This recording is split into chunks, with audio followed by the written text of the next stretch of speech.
Nairo rishoko ramunoti is light unto our feet. Father, I thank you that it may shine our paths even as we navigate our daily lives. I thank you, O God, for victories that will come as a result, O God, of listening to this word and listening to that which you have set before your table. I give you praise and I give you honor even as we listen, even as you give us what you have for us for today. In the name of Jesus, amen. Regai tingotenda Mwari. Ndanga ndamhoresa wandaifanira kumhoresa chiregai ndingopinda pane nyaya yangu. Regai nditango kutaura kanyaya kadiki diki, then ndobva ndazolinka kune zvandiri kutaura mangwanani ano aya. Hallelujah. Munhu wese anorarama panyika panapa ane atinoti ma experiences kana kuti ane paanopfuura napo nguva nenguva. Hallelujah. Munhu wese ari kurarama panyika panapa ane paanotopfuura napo, meaning each and every individual has some experience one way or the other paanopfuura napo mukati meupenyu hwake. Hallelujah. Some of the experiences may not be so nice. Some of the experiences may be very nice. Some of the experiences may not even have a meaning. Some of the experiences may actually have a meaning. Hallelujah. Kureva kuti mumwe nemumwe, each and every one of us, ane paanotopfuura napo muupenyu, ende paanopfuura napo ipapo pane chekuita nekuda kweupenyu hwake. Amen and amen. Vakawanda hatidi marwadzo. Hallelujah. Pamwe ndindega. Kurwadziwa kwakaoma. Kune zvakunoita, kune zvakunosimudza, kune zvakunobata-bata. Hazvisi right. Hallelujah. But regai ndingotaura nyaya iyi ndichingoti, my experiences iwayo ane chekuita neramangwana rako. Hallelujah. Chaunofanira kungoita chete kuchinja maonero eupenyu. Hallelujah. Amen and amen. Pane vakararama mageneration atakakurira isusu. Kana ndiri kuti mageneration atakakurira aya ainzi ukadonedza tablet spirits rinonzi rapera simba. Hallelujah. Ndiri kungoona kuti pane vasingatozvinzwisisi. Taisabvumidzwa ukapiwa tablet rekunwa waisabvumidzwa kuridonedza, because zvainzi rikangodona pasi chete simba raita sei rapera. Takazotozviona taita science kuti hapana chiri scientific pakudona kwechinhu nekupera kwesimba rekurapa kwetablet. Hallelujah. But iwayo mageneration iwayo ndo andiri kutaura nezvawo. Hallelujah. Mageneration aya aimukira vachitsvaira pachiwanze zuva risati rabuda, because zvainzi mukazotsvaira kwabuda kune zvakunoita. Ndiri kutaura mageneration iwayo. They pass through those experiences. Amen. Hama munashe, munhu umwe neumwe ane ma experiences ake anopfuura nawo in each and every generation. Kuda pane mumwe munhu wandiri kutaura naye iko zvino izvi. Pamwe une kwawakamborerwa seniwo, kwawaifunga kuti pauri kunzi muka uchishanda uri kuchengetwa vana vepo vakarara, waiona uchiitirwa utsinye. Hallelujah. But dzimweni dzenguva denga rine matrenero arinenge richitokuita kuitira kuti upenyu hwako huzoite zvakanaka mukufamba kwenguva. But pazvinenge zvichiitika kwauri zvinenge zvichiita kunge uri kuitirwa utsinye. But in the process unenge uri patraining yekuti kana zvazokuitira zvakanaka, kana kuti kana wazosangana nepainofanira kushandisa training iyoyo, zvinhu izvozvo zvinokubatsira zvakanaka. Amen. Ndinorangarira murume anonzi Dhavhidha. Achiri kamwana aisikira ari kumakwai, achifudza makwai. Ariko airwira makwai.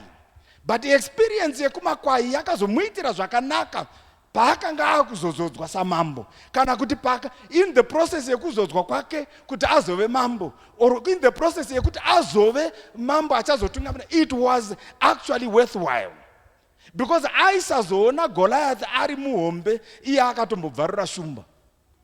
Hallelujah. Saka ma-experiences mamwe atinopfuura nawo, they are actually part and parcel yehupenyu yandiri kutaura nezvayo nhasi unoyu. Hallelujah. And those experiences, they are actually sometimes ukazvirangarira kumashure uku hauoni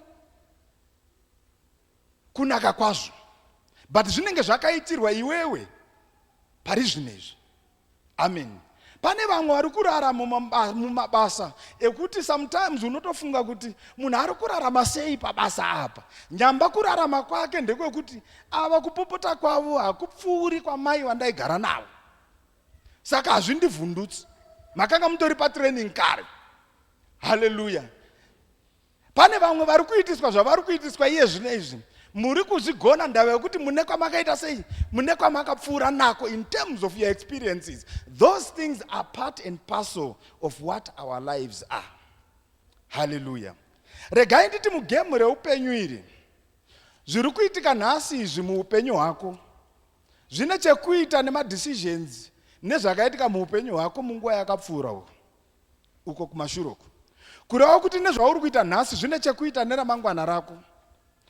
Hallelujah. Regai ndirege kumhanya kumberi kwe-message yangu. Saka chiregai nditaure kuti, you know what? Hupenyu hwekuwina, patati chiverenga shoko raMwari. Do you know that every one of us runs some form of a race? Handizivi kuti ramunomhanya imimi mama kana kuti resi ramunomhanya imimi baba, renyu riripo ramunomhanya. Ndine rangu randinoita sei, randinomhanya. Kumhanya kwangu kune maringe nechekuita nezvandiri kuda panyaya dzekumhanya kwangu, handiti? Because zvinonzi whenever you run, is the ultimate goal that should determine kuti ndinomhanya sei. Hallelujah. Kureva kuti patiri kumhanya maresi eupenyu hama munashe, the end result is an important aspect yezvese zvatiri kuita. Amen. Kana uchiita chinhu muupenyu, the end result should be the push factor. Zviri kutarisirwa kwekupedzisira ndo zvinenge zviri a-push factor. Amen and amen. Zvimwe zvese izvi zvinozoitika pakati apa kuitika nekuda kwekuti hupenyu, but at the end of the day chiri kumberi uko ndo chaunofanira kunge uri kumhanya. The prize at the end is what your focus should be. Hallelujah. Amen and amen. Hallelujah. Pano vari kuona bhora. Donzvo rekutamba mutambo uya nderekuita sei? Nderekuda kuwina chikapu chiya. Icho chigoridhe chiya. Ndo choda kuwinwa icho chiya chikapu chiya chakangu. Pane vamwe vakagadzira zvefeki zvinoonekwa mumastendi. But pane chechokwadi chiri kurwirwa nevarume vaya. Pane vari kutochikwarira chinhu chiya. Pane vari kutochema misodzi yekuchemera chinhu chiya ichi, because at the end chiri kuitirwa paya ndicho icho chiya. So it is that particular goal that pushes an individual to do some things. Iwe neni muupenyu hwedu, whatever we want as we run our race, it is the final thing that we need to focus on. Ndochidzokera pakuti idambudziko kana usina that final thing mupfungwa mako kana muupenyu hwako. Kungofamba usina a goal, kungomhanya usina a goal. Makambona munhu anomhanya asina kwaari kuenda, because pese paasvika anenge atosvika. Hallelujah. But ari kuziva the final end, anoziva kuti uku ndo kwandiri kuenda. Regai timbotaurirana chokwadi chekuti vakomana, kana takanzi mujaho wedu ndewe 20 kilometers, wakasiyana mumhanyiro unoitwa kana takanzi mujaho ndewe 100 meters. Ukamhanya mamhanyiro anoitwa pa 100 meters ka, uchida kumhanya 20 kilometers, hazvibudi zvakanaka. Amen and amen. Because pane kamhanyiro kema 100 meters nekamhanyiro kemakilomita, kanomhanya mitambo iya yemakilomita iya. So it is an important thing, vana baba nana mai, kuti tizive kuti in life we establish what we call the end goals or the end results of where we are going. Hallelujah. Saka chekutanga ndechekuti munhu muupenyu rarama uine pauri kuenda. Rarama uine some set goals. Set yourself kuti ndiri kuda kuachiva chakati. Handiri kuti gore raakutopera. Tiri kutanga rimwe pachaestablishwa vanhu vachaita anonzi maizviya ma New Year resolution. Amen. Izvo zviya hazvina kumboipa. But kana maita resolution chimhanyai makananga kuresolution yani yenyu, but regai titaurirane chokwadi pakati pezvamatara nhasi nekune resolution yenyu pane zvinogona kuitika pakati apo. Amen and amen. But whatever we do, let us not lose focus of that which is at the end. Even patiri kutouya pano tichinamata Mwari, donzvo nderekuti panorira hwamanda ipapo painorira ndizowanikwa ndiri pakati, I'm sure tinotoimba, ndizowanikwa ndiri pakati peavo vachaita sei, vachamutswa kana kuti vachasangana naKristu paachauya. Hallelujah. Ndo chimwe the end goal yezvatiri kutarisira. Iyoyo, that goal must not leave us kana tiri kunamata nekunga takatarisa kwatiri kuenda. So in life you need to set some goals. Amen. Kana mchida process yekuseta magoals munozondiona ndinokuudzai. Hallelujah. Regai ningoti pese panotambwa mutambo panoitwa zvema-athletes aya, kana kuti hanzi munhu wese anokombita in some form of whatever, I view my life as a game. Ndingotaura maonero andozviita inini as an individual. And inini ndini main actor munyaya yacho yese. Handiti? And main actor haafe mufirimu, because akafa rinobva ramira. Hallelujah. Saka pane zvandakatara kana kuti pane zvandakatara zvandiroda kuita, ndini main actor. And sa main actor ndinofanirwa kunge ndiri in charge of where I am going. Ndiri in charge of the proceedings, ndiri in charge of panonakidza pacho, ndiri in charge of even panorwadza, ndiri in charge of each and everything that is actually happening in this game that I am playing. Amen. Kureva kuti as we navigate our lives as the main actors, ngatizwe kuti kana paine chaitika chamira chisina kunyazomira zvakanaka, my focus should not be, I shouldn't blame others for my failures. Hallelujah. It's actually one of those things. Kana tiri kutamba this game, if you are actually, kana muri kutamba mutambo wekuwina, mufambi muchiti ndiri kutadziswa nanhengi. Because each and every day imimi muno choice yekusiyana nanhengi muchiita zvenyu. Hallelujah. Mune choice yekunzwa kana kuti mune choice yekusefa zvauya, ndi mune choice yekutakura zvinofanira kutakurwa, ndi mune choice yekutura zvinofanira kuturwa, ndi mune choice yekusarudza zvamunenge mada nekusiya zvamusingadi. Hallelujah. As an individual. Pane vanokura vachiblema vamwe vanhu kuti dai anga asiri nhengi wakomana, ndingadai ndato uko. Upenyu hatidaro. Hallelujah. If you want to win in life, the blame game should never be your portion. Because paunenge uchitoblema someone, you are wasting energy. Hallelujah.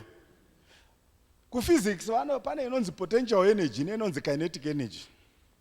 Vanhu vanoramba vachiblema vamwe ndo vaya vanenge vakatakura potential energy. Tinenge tichiti vanenge vanogona, but pasina chiri kuoneka, chiri kuita sei, chiri kubuda. You need to move, get your kinetic energy going. Don't blame others, move with your life. Hallelujah. So patiri kutamba mutambo wekuwina uyu, blaming others should not be part and parcel of what you do. Amen and amen. Ndinoda kuti ningotaura hangu kuti patiri kutamba mutambo wekuwina, tine few rules atinofanira kunge tichiteedzera. Kana ndiri kutaura rules, ndiri kungotaura hangu kuti hapana mutambo usinawo matambiro naye. Pane mutambo wekuti ukatamba zvisizvo unopiwa red card. Amen. Kana weupenyu hune matambiro awo, you have life has got its own rules. It has got its own regulations. It has got some way or some kind of a way yatinofana kuona nayo hupenyu. Hallelujah. Tikasazviona saizvozvo tinovhiringika. Saka what I have said is, if you one of those rules is, please don't blame others. Amen. Regani taure chatinoti rule number 2 inini pamaonero angu. Treat others the way you would want yourself to be treated. Amen and amen. Treat others the way you want to be treated. Kana usingadiwo zvokunyeiwa usanyeye vamwe. Amen. Kana usingadiwo kurwadziswa usarwadzise vamwe. Kana usingadiwo Hallelujah. Treat others the way you would want them to actually what? To actually treat them. If you want them to treat you with love, please also give love. Amen. If you want them to treat you with some joy, please give some joy. Hallelujah. Zvaunenge usingadewo usaitirawo vamwe. Ndiyo rule yechipiri yekurarama kwemuhupenyu. Hallelujah. So usually swamwe tinombogara uchimbotonganisa especially hama dzinenge dzisina kuwirirana. Ndine hama dzimwe mbiri staff members ekubasa kwangu. Hallelujah. Tine madzimai 4 andoshanda nawo, varungu 2 nevanhu vatema 3. Sorry, vatema 3, yes. Varungu 2, vatema 3.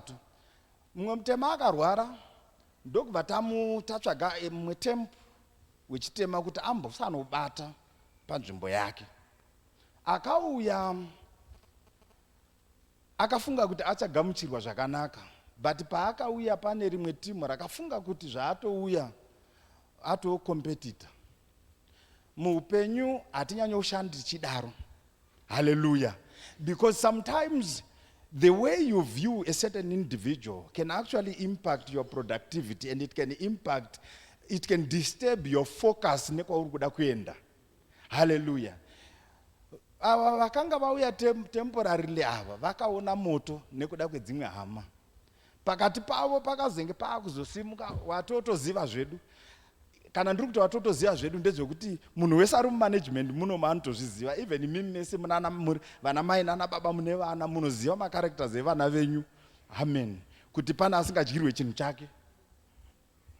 Tinavo vana vakadaro. Tinavo vana vekuti haadi kupfekerwa chinhu chake kana kuti haanenge asingadi vanhu muspace yake and whatever. That's part of their character. And it. But one of the things that we realized later on, ndeyekuti kumashure kwavo kune murungu aikuchidzira moto kuitira kuti vatemawo vaita sei vakiyane. Saka ndiye aipota achibatsira auya munyowani uyu auya abatsirwa kuti handitwazviona ndakubatsira rimwe timu rako iri kairi uri kungorionawo havakumhoresi havaiti sei. Uyo ndobva afunga kuti zveshuwa timu iri hariita sei harindide. Saka pane pamwe paunozogara nevamwe. Ndakazovadedza especially veganda rangu ava ndakavadedza kuti uyai, sorry henyu kuti tine patinomboita politics dzekumabasa hadzirambidzwe, dziriko idzodzo. Ndakavaudza kuti imi mese chamusingatozivi ndechekuti pane ari kungokuchidzira chete kuti muita sei murovane, because kubasa hapana asingadi kuti iwe. Ndaitobvunza kuti iwewe hauderi kuti vana veuyu vave nechingwa. Uti it's not a problem.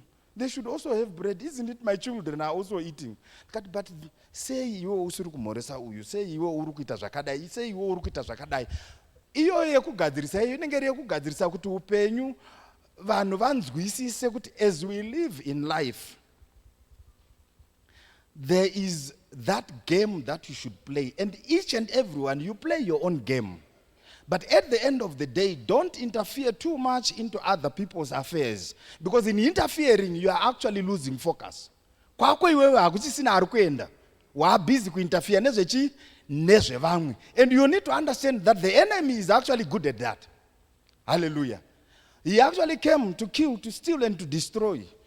And izvozvo sevana vaMwari we also need to be very careful. Even as we walk as Christians, our focus and our end goals should be what? we should be concerned about not the other things that pertain to our very own lives. Do you know kuti tinogona kufocasa nekanhu kadiki diki kasinei nechekuita nekunamata kekutoti mazvinhu makusheni ayo vasanganisire ire brown nere cream yotoita nyaya yekuti koke red ako kari kuitei pakona apo dai kakari apo pane nhingirikini apo it shouldn't be like that. We need to keep our focus on the things that we need to do each and every day. Hallelujah.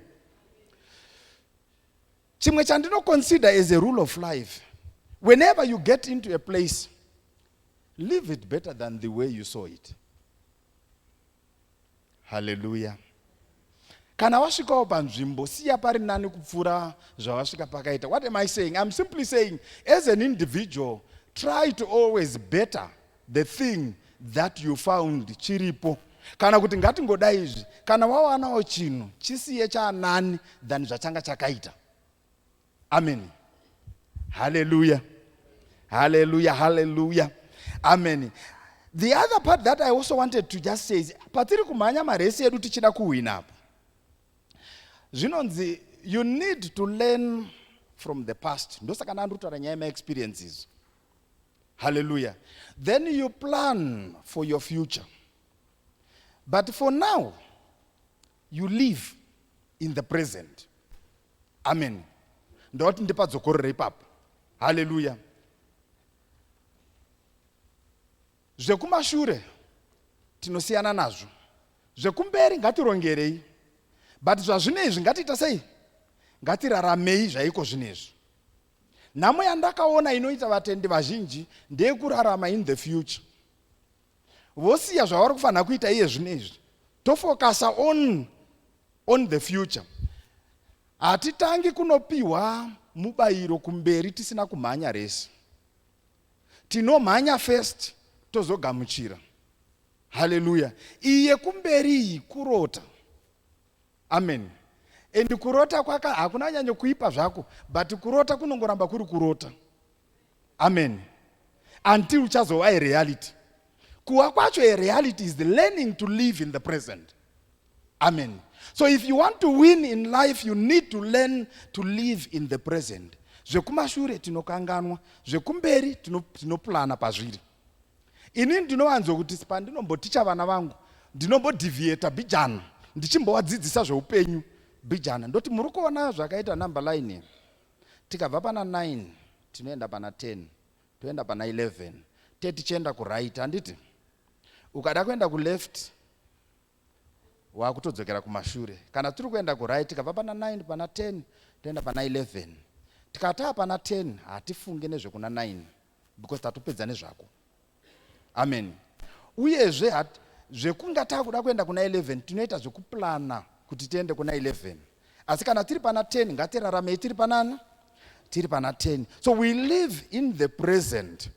But for the future, we actually plan. Ndinofarira mufundisi vanogara vachindiudza nyaya iyi, and I love that statement. Yekuti muupenyu hatisi kupractice kurarama. Tiri kutorarama izvozvi. Hallelujah. And ipapo ndazvakabva zvandiitira zvakanaka because patakabva kuZimbabwe isusu I like it in the sense yekuti isusu we are some of those that left Zim zvinhu zvichakanaka. In fact taisatoda kutobva.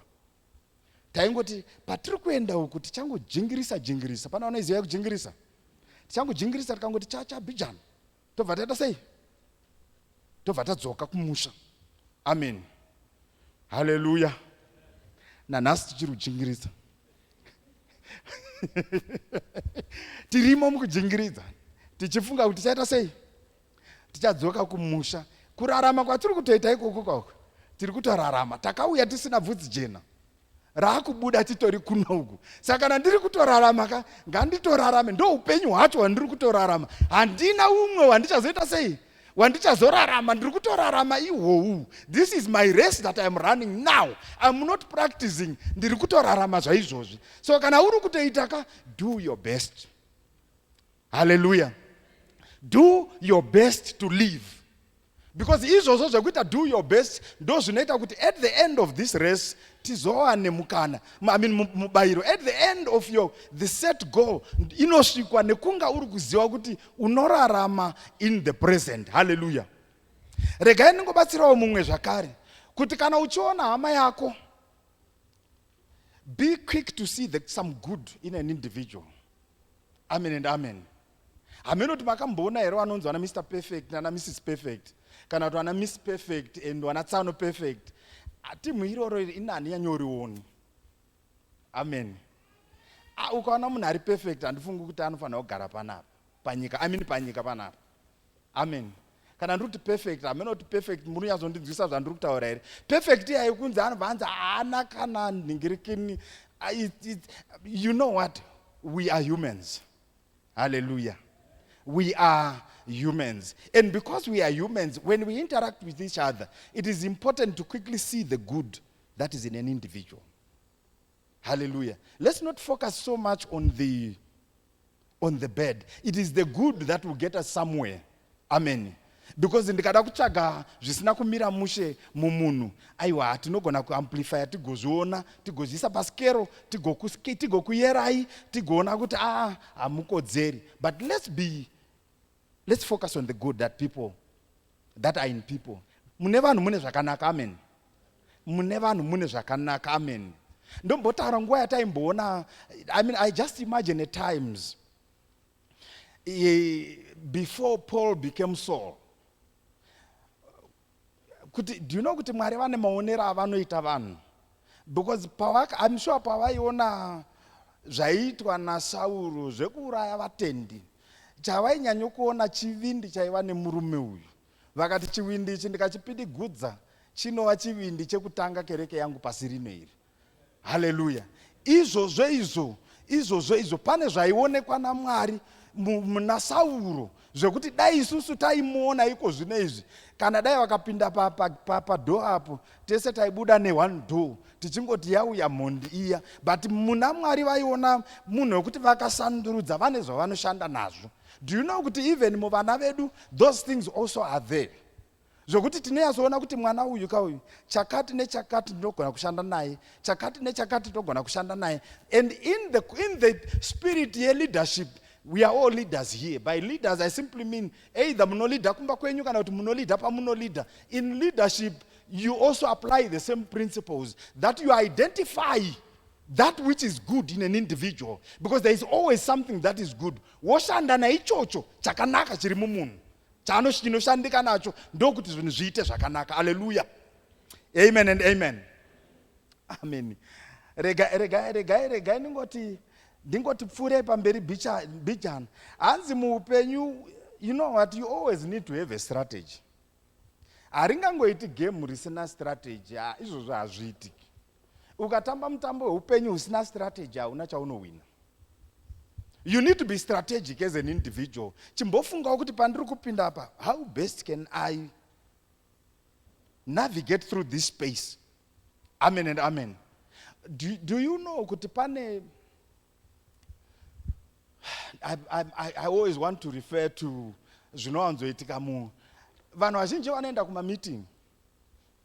Ukaenda kumeeting usina kugadzirira, you are likely, especially kana uri kuchair, you are likely to lead the organization into the bush. Because zvinhu zvinogadzirirwa. You become strategic in the way you deliver the information. You become strategic in the way you deal with each and everyone. Anenga aripo kuti, how am I going to deal with this? Because sometimes if you don't have a strategy, a different strategy will be given to you. Hallelujah. So in life you need to be strategic. Amen and amen. Vana baba vari munomo vakarora. Ndofunga hamuna kungonowira panana mai waminawo. Makatombofunga musati maenda kuti ndonoti chii. Amen. Hallelujah. Kwedu uko kune dzaipractice dzisati dzataura, dzichitaura nemuti, dzisati dzaenda kune ari kufanira kunotaurwa naye, because aiti zvikazonondipira ikoko kundofanira kunge ndatogadzira nemashoko acho. Pane bhuku raaitomboverenga irimo mubhaibheri, iro bhaibheri redu iri, pane bhuku raaifarira kunyanya kuverenga. raaibva atanga kutaura ega kuti ndichazoedza kumbomuvharawo nemashoko ekuti hey, your neck is like the tower of Babylon that is facing Damascus. Iye neDamascus yacho neBabylon yacho haizive, but anenge ari ngori pasi, anenge ari kustrategize kuti ndonoita sei kana ndasvika pandiri kuita sei, kwandiri kuenda ikoko. So in izvozvo it is also hatifaniri kuluza kaflavor kekustrategize kana tiine zvatiri kuita. Game yeupenyu you need to be strategic. Kuti ndikandabva apa ndira kuenda apa, ndikabva apa ndira kuenda apa. But on the other hand, pauri kutaura izvozvo, chimboitawo aunoti ameno vana vati maswot analysis ekuti handizivi zvikanga zvaipa, ndinozonanga nepapa. Zvikabvozha apa ndinopinda nepapa. Kana zvazodai izvi ndinozoenda nepapa. Kana aramba ndichadai so. Amen. Kana aramba apa ndichataura zvakati, kana abvuma apa ndichataura zvakati, kana zvadai izvozvo, that's being strategic in one way or the other. You are developing some strategies. Saka winning in itself requires one to be strategic. Ndiri kutaona hangu pange pane paunomboti marongerwo akaitwa timu kana kuti marongerwo akaitwa mhuri, they are very strategic on what they want to do. Amen. Ndine dzimwe hama dzandaimboshandira ndichiri kuBotswana uko, ndichiita matutorial eMaths mumwe muIndia. So amai wavo vanga vari strategic. Saka vaigona kutaura kuti mwana wangu uyu ndiri kuda kuti aite doctor. KumaIndia hakuna negotiation. Kana ari kuda kuti uite chakati ndozvavari kuti they train that child kuti ange akananga kuda kunoita doctor. And vanenge vakatoseta some specific things zvokuti vanoita. Vakashamisika pamwana paka vakamuendesa kuUSA kuMIT. Zvikanzi namai vacho, can I take you kuti umbonogara nemwana wangu uchimuitisa Maths because ndiwe chete waanoteerera. Ndikati, you know what, ndakaramba in the sense yekuti there is no way andingatumirwa kuUSA nezvinhu zvekuti hazvina. Ndakamubvunza kuti contract yedu inotanga papi ichiperera papi. Zvikanzi aiwa unongonogara nevana. Ndikati aiwa ndine vangu, ndikandanogara newako vangu vanogara nani. So there are all those things that you start negotiating, and those people were very strategic in the way they look at things and the way they do things. Kuona kuti focus yedu iri papa, tiri kufocus on this. Vaisangoregedza zvinhu zvichingoenda uko nekuko, but they were very strategic in the way they do things. So ipapo ndaingotora a leaf out of what they were doing, and I just said to myself, we can also be that strategic, and winning in life requires that we be strategic as children of God. Hallelujah. Ngatiwei very strategic, even in the decisions we make, even in the things that we do. Let us be strategic. Hallelujah. Hanzi ukashayawo strategy, ungazoita zvinhu zvacho uzoita sei. Hallelujah.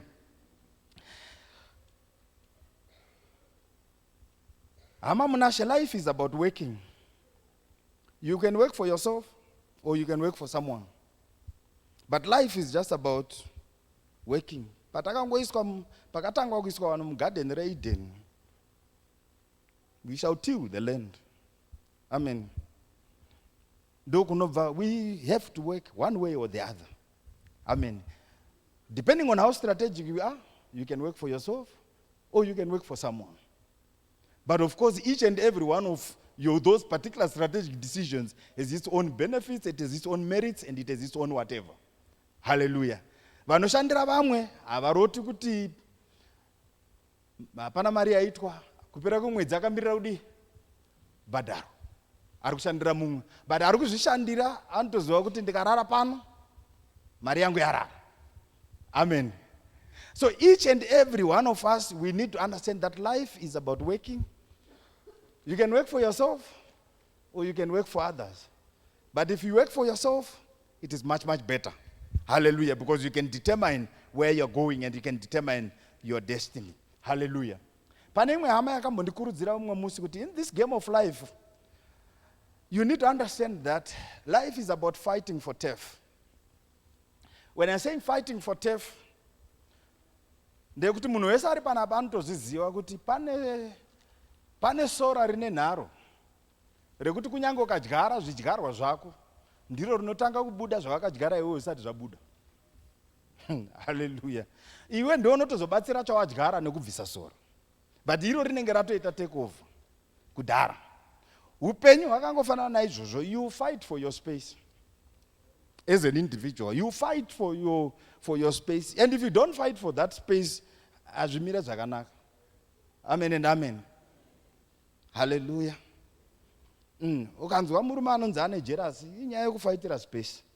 Kusazongoziva mafaitiro chete. Ndansiri yakutaura izvozvo. But chokwadi ndichocho chekuti whatever is yours is always within your space and you need to actually protect it.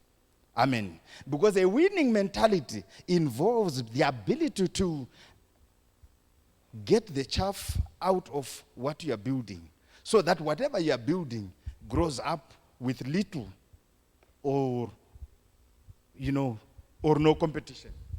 But however, let's face it, in life we compete.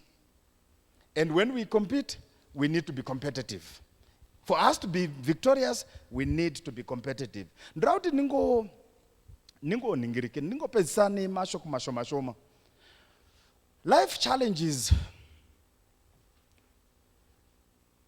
should always be taken as opportunities. Kana tagona. Hallelujah. Kana wapinda, kana pauya a situation. Sometimes, ukasaona zvakanaka unogona kutora situation yako. Say a challenge, wobva warara kufuga musoro pasi pemagumbezi. Usingaoni kuti sometimes among situations there are actually opportunities. In the race of life, certain things give you opportunities. Iyo nyaya yekutoti mhanya resi yako uri muline rako, it basically means that's an opportunity. Because kana uri muline mako. Hallelujah. Amen and amen. That's an opportunity. There are certain challenges that come along the way, but such challenges, if you are able to convert my challenges and see opportunities within my challenges, then only will you liberate yourself. Only will you actually have a winning mentality within your space. Amen and amen. Ndinenge kunakirwa chaizvo nedzimwe hama dzangu dzandakamboona amenoti ndakadziona kupi, but ndine kwandakambodziona dzichichema kuti amenoti vanowati mafesi ekuPakistan haya.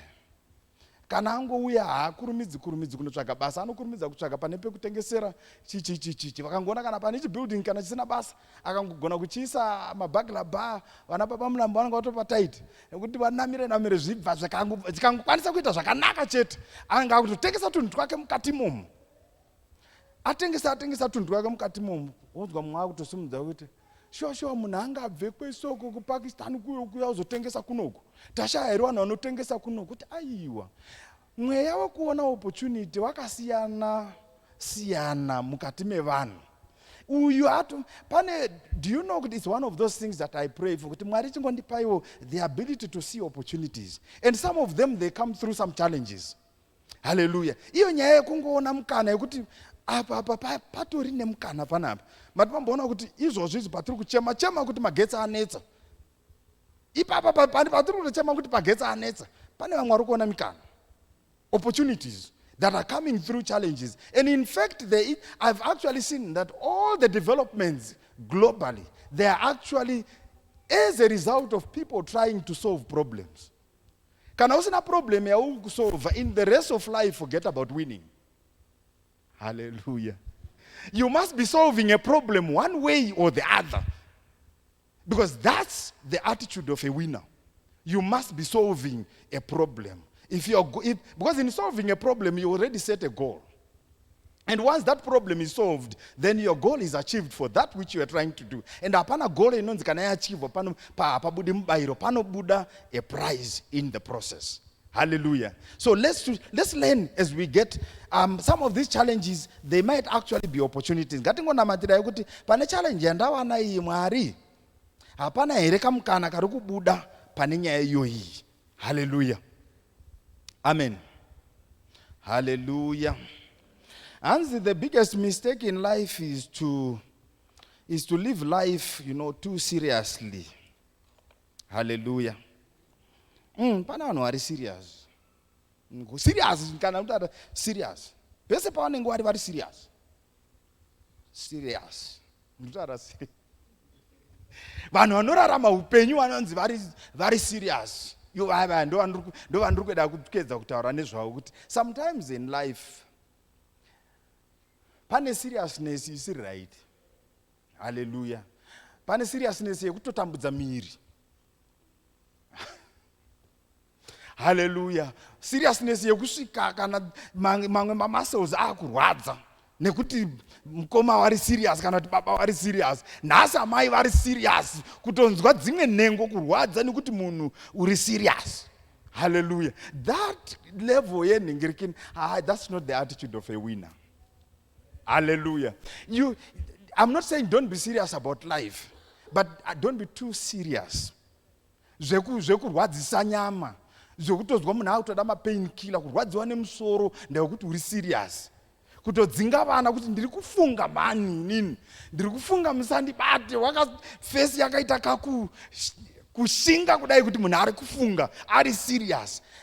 Life is, in my interpretation, a winning mentality.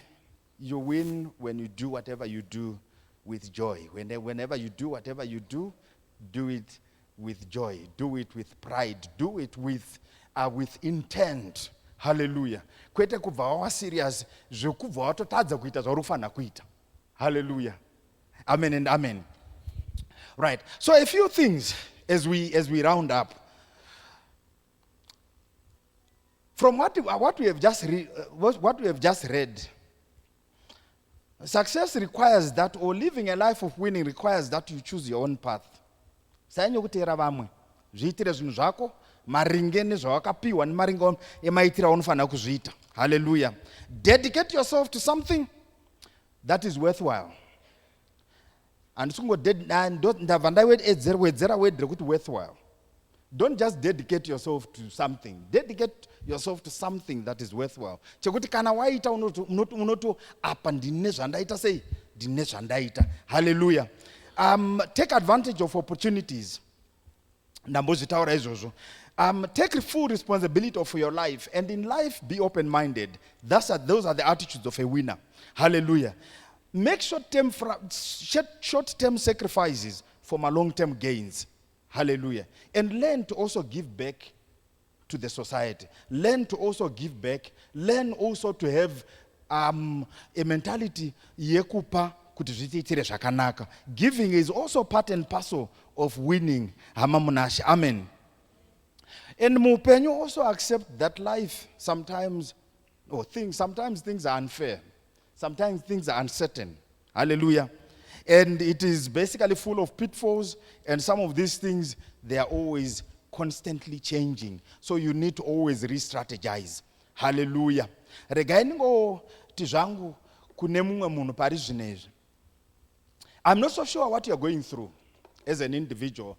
On all the things that I have said, I'm not so sure what you're going through. But whatever you are going through, you need to understand that there is only one solution, and the solution is you. Amen. The solution is you. Unogona kuriparidzirwa pano. Hallelujah. But anoita kuti raparidzwa richinje munhu ariteerera nekurigamuchira. The actor or the one who will put whatever I have said into action, it is you. Or zvese zvatakaparidzirwa kubva kutanga kwegore kusvika iko zvineizvi zvinokubenefita through you actioning what you have actually heard. Hallelujah. So again, winning in life or kuwina muupenyu kuri maringe nekuti zvawanzwa nezvauri kufanira kuita unoita here. Amen. Because kungonzwa kwakasiyana nekuita. Vazhinji vanogona kunzwa, but kuita might actually be a different thing. Amen. Hallelujah. Amen and amen. Kuita zvasungwa, it's a different thing. Tine regaini ngopesa nenyaya iyi. Tine patakambotaura kumba kuti pane vakanzwa kuti tiri kufanira kurijusa maportion ari kufanira kuenda muplate yeumwe neumwe. Vakararama mukore wangu inini vanozviziva kuti kana takuisa rice, nyama tinozotsvaga pekuisa pamusoro, asi raisi rawana pekugara mupuleti. Zvimwe zvese zvinozoenda pamusoro. Handiri kutaura vakakurira kwandakakurira. Vamwe kwenyu kwamakakurira maipiwa spoon 1. Kwedu isusu raizara raisi. Mozoisa muto wenyu madomasi uya nyama yozotsvagirwa pekuenda. Nezvimwe zvese zotsvagirwa pekuenda. Iro raita sei rawana pekuenda. Saka kwakanzi ngatisei maposheni mashomo. Zvakaitwa kwamazuva 2. Ndikona tadzoka futi kwekare. Kureva kuti kana chinhu chasungwa, vakomana kugara nechinhu chawasunga kuti chirambe chiri zvachiri ka. It also requires a lot in terms of you actioning what you will have set. Vazhinji vanoseta kuti tira kuita zvakati, vongozviita kwamazuva 2. After mazuva 2 tokanda kunze, totokangana todzoka pane zvatiri kuita. Kana taakuda kurarama upenyu hwekunyatso kunge tiri mawinners, we need to understand that whatever chatinenge tasunga, we do it. And we consistently do it. Sometimes some would say, actually make it your lifestyle. Because ndo zvawasunga kuti unoda kuita kuti uwine. Make it part of your lifestyle and say, this is what I'm going to do. Pane vamwe vakambotaura kuti indoda kumuka mazuva ese ndichimhanya 5 kilometers, vakaenda ka1. Makumbo kubva arwadza, vakati nhasi makumbo arwadza pandichaedza mangwana. Kozati koma akati muchamhanya you know what? Ndakazofunga kuti ngandiite maSaturday chete. Saturday yauya, moti koma akati maSaturday muri kuitei pano? Oti no, ndakuita once a month. Zvongoramba zvichidaro.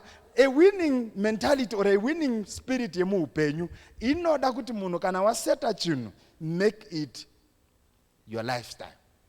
Make it happen, make it your lifestyle. Sometimes pane pamwe paunongoti tikasunga zvinhu ngatibva tasunga itiite, ndo zvinoita kuti titi kana tamhanya tiri mumaleni edu kwatinenge tiri kuenda tine prize. Uye magoals atinenge taseta anoita kuti tiitirwe zvakanaka. Regai tisimuke pamberi paMwari. Amen.